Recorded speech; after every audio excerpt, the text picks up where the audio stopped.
Mario Kart Wii has 19 items, and every single one of them can lead to a moment where you think, what just happened? You might have heard of some of the lesser known details about these Mario Kart Wii items, but trust me, you've only scratched the surface. There is secret info about them, and unless you put an unholy amount of time into the game like myself, you would have no way of knowing about it. And the 3 new introductions to the series have probably the craziest details about them. Today, I'm going to go through every item and give you the hidden facts. Now, I know I came in hot like I had secret esoteric knowledge, but honestly the banana doesn't have much, bro, I can't lie. But what I can say is that there is a limit to the amount of bananas that can appear on the track at any time, and that limit is 16. If you were to pull a banana while there are already 16 in play, the game will not give you that 17th banana, and instead it will give you a mushroom. This is most commonly seen on Maple Treeway, as bananas can pop out of these leaf piles so they add up quickly. And if you're in first, you might potentially roll a mushroom when normally you cannot pull one in this position. There are limits to other items as well, like there can only be 6 fake item boxes on the ground. But the fib has a much more interesting fact. In a team game mode, the blue team's fib is not red like normal. Instead, it's actually green. Psych, stupid, it's actually blue. But if you go into a team race and select the blue team, then back out and play a single player race, your fake item box will magically turn blue. I know I lied about the fake item box turning green, and to apologize and gain back your trust, I will show you a method to actually change its color to green. On Peach Gardens, you can chuck a fib over the hedge and have it land in the maze area. It will get stuck in a hedge, and when you look at it, the red coloring will be gone, and the hedge will make it look green. Moving on to the green shell, it is one of the most offensively potent weapons in the game. You might think it's small and unimpressive, but it packs a punch. And hey, I wouldn't know anything about that. That might resonate with you, but I can't relate. The green can be hidden behind obstacles as a surprise attack, and it can be thrown off walls to hit people behind you at blinding speeds. But that is just the start to the trickery of this item. On Maple Treeway, if you throw a green after the zipper section, there is a chance that the green will ride the wall and do a loop-de-loop on the ceiling. But this is a very small chance. I've actually only seen it once, and as you can tell by the crusty, musty 480p McDonald's Wi-Fi video quality, this was a very long time ago. Also on Maple Treeway, or really any blue zipper in the game, if you backspam the green shell at the right time, it will just get stuck and spin in place. And finally, there are certain parts of tracks that will make the green shell tweak out, for lack of a better word. This happens on slopes and stairs, and the shell will unexplainably change direction, or maybe even start skipping. And I respect that about the green shell. Never let them know your next move. Now, we gotta talk about the red shell. This thing locks on and targets a racer, just like how my fellow Mario Kart Wii content creators lock onto their target, being miners. And you might think that the red shell can only hit people in front of you, but you'd be wrong. If you throw a red shell mid-trick animation, it will fly behind you, and from there, it can actually lock onto a player in a lower position. The red shell will break if it hits a wall, or enemy, or any other item, but there is actually one physical object in the game that it will bounce off of. The sliding thwomps in Bowser's Castle 64 will alter the red shell's trajectory instead of breaking them. I will be real, there's not much of a difference between the triple reds and triple green shells, but they can both lead to very strange circumstances. In online balloon battle, if a player loses his balloons with triple shells out, that player will shrink down incredibly small along with the 3 shells. Even though the character and vehicle have disappeared, the shells have merely shrunken down, and you can still run into them. Then, if you have triple shells out and get shocked while at the same time rolling a thundercloud, you will keep the triple shells and they will shrink alongside you. When normally, if you get shocked while not rolling a thundercloud at the same time, the shells will instead fall to the ground. But that is not the end of the thundercloud's strange behavior. Normally in coin runners, a thundercloud cannot be pulled, but if you hack one in, you get a funny animation. The cloud will force the coins to be positioned even higher. Bro is really him. He is stacking money to the ceiling. Real recognize real. I mess with the TC, but a lot of people don't like him because in a race after 10 seconds, he will shock you down. As you know, you can pass the TC off. And if you do this right as the TC is about to shock you, it will reset that countdown slightly, giving you an opportunity to pass it back. Because of this small timer reset, you can hot potato the thundercloud back and forth. And it might look like you can do this forever, but for some reason, after 255 passes, the thundercloud is unable to be passed off again, even if another racer bumps into him. How interesting. Very perplexing indeed. The thundercloud is also the cause of one of the most busted glitches in the game. It transforms the TC from the most hated and objectively worst item to ever exist across the entire series into literally a god tier item, and we call it the TC glitch. If someone passes you a TC and at the same time activates an item that would get rid of the thundercloud, like a star, mega, or bill, you will get the speed, acceleration, and off-road bonus of the TC without it actually floating above your head, so you will never get zapped. And now you just have permanent buffs for the rest of the race. Depending on the track, this can straight up be a free win. Like on Mario Raceway, you can just drive through all the grass and cut off every turn. And here's a clip of me getting the glitch on Sherbetland. Normally, the icy road on Sherbetland makes you drive a bit slower than normal road, but I'm able to drive at the normal speed because of TC glitch. Even if I hit walls or items, I can immediately accelerate. I'm skating around like Alyssa Lou, doing whatever the hell I want, and it doesn't matter because as soon as I got the glitch, I knew I was going to win. Honestly, me and her are really on the same wavelength. Both Wasians that dyed her hair. She has a gold medal in the Olympics. I have gold medals on 150cc. Like, we are both champions, Alyssa. Our genes are compatible. Like, please, I need to hit that, please. Moving on to the other zapping item in the game, the Shock. Every vehicle in the game is obviously a different size. Like, the Prowler is much bigger than the Quacker. But when they get zapped by the Shock, these vehicles will shrink down by different amounts so that they are around the same size while tiny. So here, the Prowler shrinks by quite a bit more than the Quacker. The Shock is also part of one of the strangest glitches in Mario Kart Wii. If you use the Shock on Dry Ruins or Desert Hills, it will pop the Pokies off the map, but eventually the Pokies will respawn. However, if you use a POW right before the Shock hits, the Pokies will never respawn. It puts the Pokies in a strange state where if you use the rearview mirror, you can see the dirt that they would normally kick up, but if you just look forward like normal, you can't see the dirt. Now let's continue on with the POW, because it's one of the coolest items in the game. Honestly, it might even be my favorite item in the game because of the crazy interactions it can lead to. For example, the POW can hit you up on these BC3 yellow ramps, causing you to go flying, and you can even make the shortcut by doing this. Also on Bowser's Castle 3, if you are shrunk, you can use the POW to give yourself extra height to make the shroom cut, when normally it's impossible to make this cut while tiny. The POW block can make you go upside down, it can extend your momentum so you don't lose as much speed, and it can even give you invincibility to drive through cars. And I wish I could do this in real life, bro, because I'm from Florida and there are a bunch of old retired people down here. Like, there are barely sentient 90-year-olds driving behind the wheel. I do not know if they're about to fall asleep and swerve into me. I need this protection. Moving on to the bullet bill.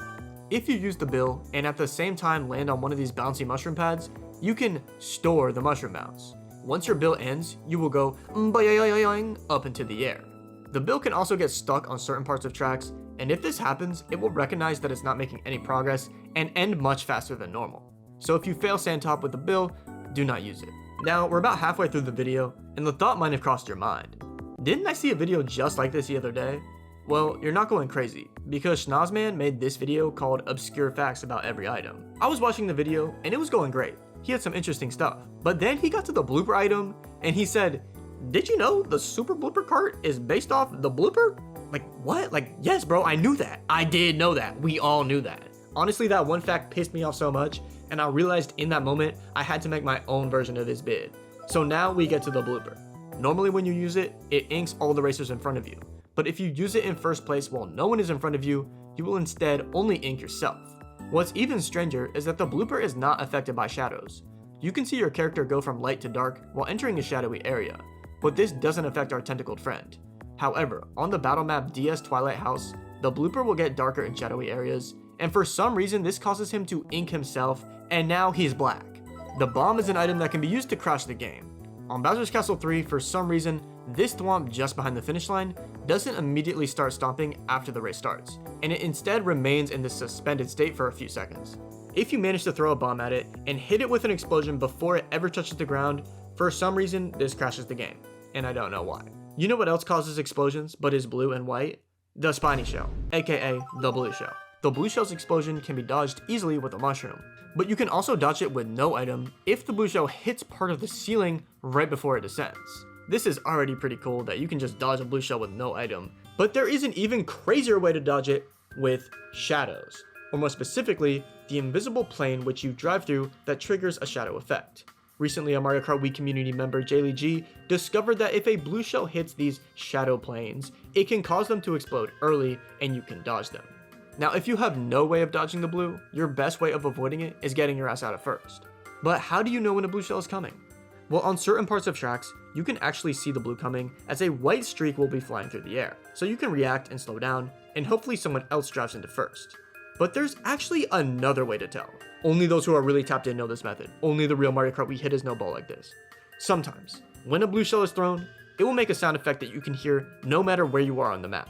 If you are locked in with headphones on, blasting game audio into your skull, you might be able to hear it like I do in this clip.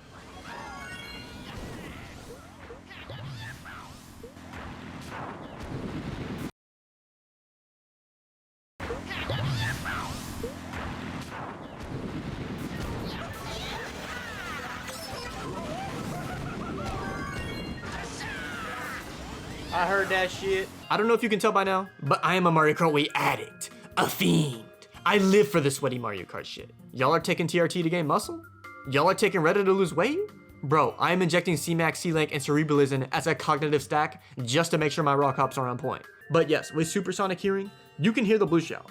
However, this doesn't happen all the time, and I'm not quite sure what the requirement is in order to hear this launching sound over all the other sound effects. Now we get to the Mega, and this item actually breaks the game. Or more specifically, it breaks the speed cap in the game. In Mario Kart Wii, your speed is capped at 120 km/h. However, the Mega lets you go above this cap, but it varies from vehicle to vehicle. Remember how the Shock shrinks each vehicle by a different amount? Well, the Mega also makes each character grow by a different amount.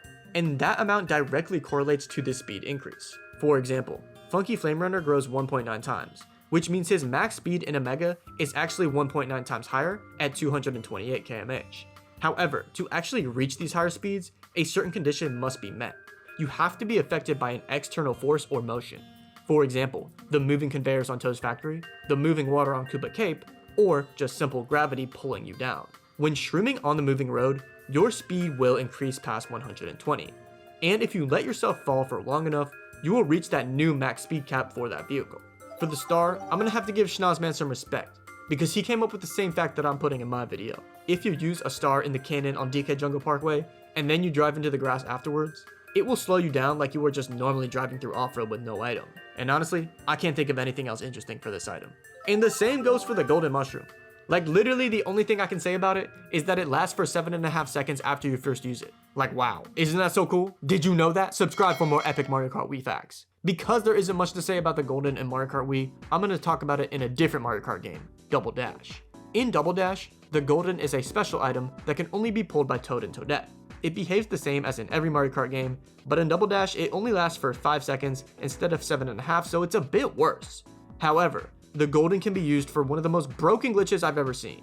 In Double Dash, if you use the Golden and then switch to the driver's seat, your 5-second Golden timer will be paused while it's up front, so you can quickly swap back, get a full shroom boost, and then swap back to the front to cancel the timer and repeat this to make the Golden last much longer than normal. This is called Z-Tech because you use the Z button to swap positions, and it is insanely busted on Dry Dry Desert specifically because of how much off-road you can cut off. Now back to our main game. The Triple Mushroom also doesn't have really any crazy secret facts. However, in time trials, you will always start a race with triple mushrooms. And for some reason, the item roulette in the top left corner in time trials is in a slightly different position than it is in a normal race. And last but not least, the single mushroom. I already mentioned how if you were to pull an item that had already reached its max limit for the amount that can be in play, the game will default and give you a single shroom. But there are 2 other situations in which the game will default like this. First, if you and another player touch a box at around the same time and are supposed to pull the same item, like say the bullet bill, the game doesn't want to accidentally give out multiple items where there should only be one in play, and instead of getting that item, you will instead get a single mushroom. In this clip, I'm in 8th place and my teammate is in 10th. We both hit an item box at the same time, and he calls out that he pulled a single mushroom right at the same time that I do, and normally, you cannot pull a single mushroom in 10th place. I got a single shroom. Then the other situation is that if you touch 15 item boxes in an online race, your 16th item will always be a single shroom, no matter what. I made a whole video about this specific glitch, so you should check it out right now because this video is over. But Rerim, what about the triple bananas? Bro, what about them? I couldn't find anything for this item either, like it's just 3 bananas. If you pull them out while not moving, they get stacked up on top of each other so it just looks like one.